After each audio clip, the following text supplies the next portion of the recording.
괴로움이 오는 것은 오는 이유를 알고 그렇게 안 해야지 안 오는 것입니다. 어떤 공부를 해서 학교에 가도 어떤 학교를 갈 것인지 묻는 시대입니다. 무엇을 할 것인지 물어서 가는 시대입니다. 결혼을 하더라도 만나서 결정을 하게 하는 시대입니다. 친구를 하더라도 시간을 주어서 결정을 하게 하는 시대입니다. 잘못을 했어도 내가 그것을 경험을 하게 되어 있고, 잘했어도 내가 그것을 알게끔 해주는 것입니다. 왜 고민거리가 생기게 됐냐면, 이념과 명분을 가지고 그것을 선택한 것이 아닐 때, 그럴 때는 가기는 갔는데 고민이 생기고 헷갈리는 것입니다. 그리고 여기에 힘이 안 실리는 것입니다. 어쩔 수 없이 간다고 갔을 때는 힘든 일이 생깁니다. 그냥 간 것입니다. 여기에 왜 왔는지 두들리기 시작하는 것입니다. 회사에 가면서 그냥 들어갔다면 주위에서 나를 두드립니다.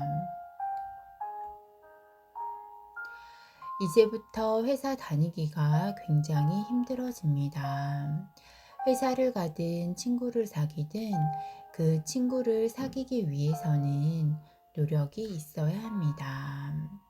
학교에 가려면 노력을 해서 그 명분을 찾아서 가야 하고, 어떤 명분으로 무엇을 하고자 하는 이유가 있으니 이것을 가지고 노력을 해서 들어가야 합니다. 부모가 돈을 도와주고 어떤 환경이 되고, 내가 돈이 조금 있다고 어떤 학교에 들어가면 되는 줄 알면 착각인 것입니다. 이것은 정확하게 어려움을 겪어서 그것을 전부 이겨내야 합니다. 사람을 만날 때 그냥 만나서 그냥 좋아졌다면 아픔을 주어서 분리를 하는 것입니다. 자연이 그렇게 허술하게 운영을 하고 있는 것 같은가? 이 세상에 사람이 그렇게 많고 인종이 그렇게 많아도 0.1mm도 그렇게 운영을 한 적이 없습니다. 이유가 있는 것입니다.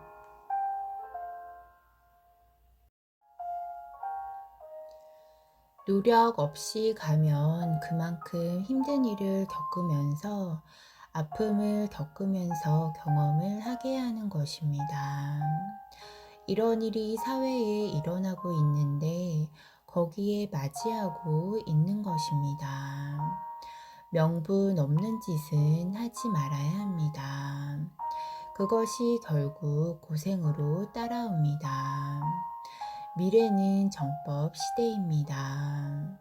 후천 시대는 정법 시대입니다. 정법 시대는 바르게 살아야 하는 시대입니다. 바르게 알고 바르게 살아야 하는 시대입니다. 엄청난 자연의 희생 속에서 지식을 만들었고, 이 지식을 쓸어 마시고 사는 시대입니다. 인간들이 수천 년 동안 희생을 하면서 만들어 온 지식을 마음껏 흡입을 하면서 사는 시대라 이 사회를 지식사회라고 합니다. 지식사회의 후천시대는 바르게 알고 바르게 살아야 하는 시대를 맞이했습니다. 이 시대가 오기 15년, 20년 전에 이런 시대가 올 것을 알고 이런 교육을 했어야 함부로 살지 않았습니다. 지금 이 시대는 엄청나게 질량 있는 것을 만들어 가면서 살았을 것입니다. 15년, 20년 지금은 이 시대가 멈추어 있습니다. 배움이 더 이상 올라가는 것이 멈추어 있습니다. 멈추어서 한 발자국을 나가지 못하고 있습니다. 우리가 어떻게 어렵지 않겠는가? 질량 있는 사람은 질량 있는 삶을 살아야 즐거운 것입니다.